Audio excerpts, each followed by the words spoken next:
So why should you vent your tires?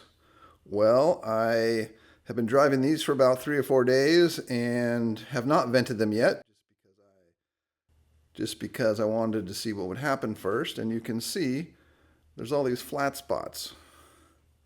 The air on the inside's been pushed out and the tires being sucked down. You can see all those divots.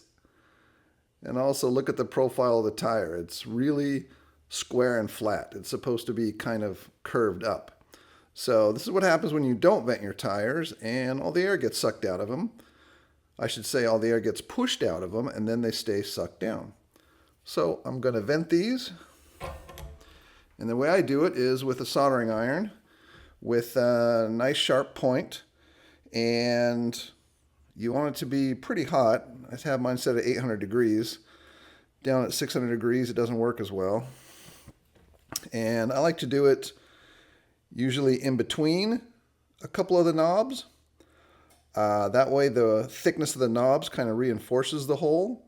But I can also see the argument for doing it out in the middle where you don't have a knob trying to tear at the hole. I could see arguments both ways. I don't know what's best. I usually do it kind of next to a lug, and I've never had a problem.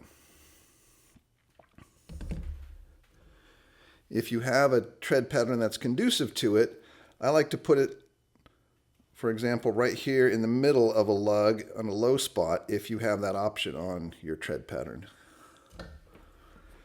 With these mini pins, you don't have a lot of options. So I'm going to do 3. I like to do 3.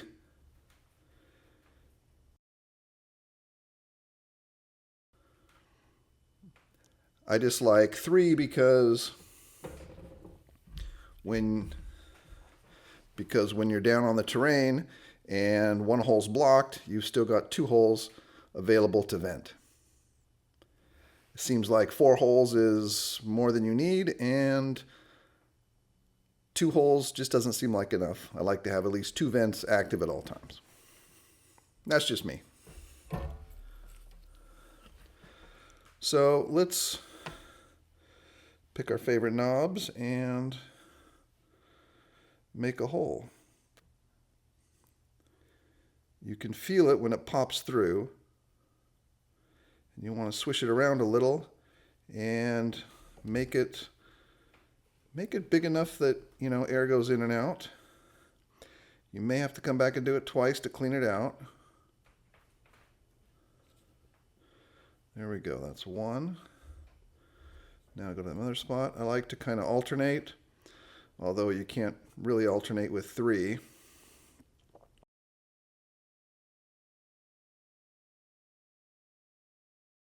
Probably should have done it before I put the tire on. That way I don't also melt the foam on the inside, but what's done is done, and I'm going to vent them right now.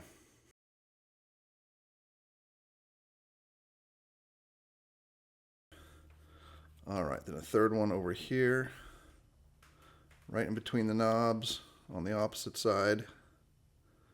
Swish it around a little.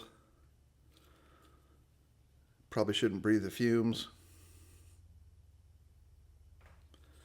All right, I feel like those are nice and open now. And what do we got? You can see immediately all those flat spots have lifted up and they're not stuck down anymore.